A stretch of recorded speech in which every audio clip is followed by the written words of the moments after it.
Hello everyone and welcome to my channel. I'm Bean and today I'm going to be walking you through how to blow dry your hair without using any brushes or other tools. Today I'm going to be using the Get It Done All-in-One Thermal Protectant. I strongly recommend you use a thermal protectant anytime you apply any kind of heat to your hair. We're going to start with a small amount and we're going to work our way through the hair and then add more as needed. You don't want to start with a lot of product because if you do, it's all going to end up in one section of your hair. So just start with a little bit and add a little bit more as you go along. And I do recommend attaching your concentrator to your hair dryer if you have it. If not, it's okay. It's not a necessity. I just think it makes the process a little bit easier.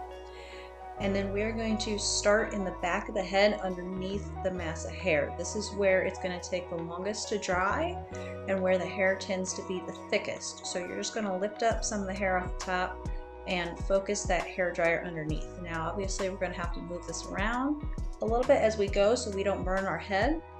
And when you blow dry the top, you want to dry in the opposite direction you part your hair. I move my part around a lot, so I just pull my hair straight forward and blow dry it down. That way when I comb my hair back, it adds a little bit of volume.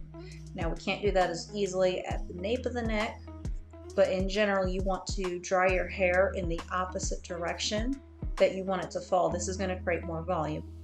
You also want to focus the heat towards your scalp and towards where the hair is thickest and save the ends for last because the ends are the most fragile and they're going to get some of that heat as you go through the thicker parts of your hair, so save the ends for last.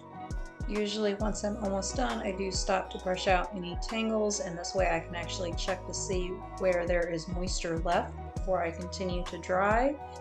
And then you just get your hair dryer back out and you dry it to whatever level you need to. It doesn't have to be perfectly dry if you don't want it to be.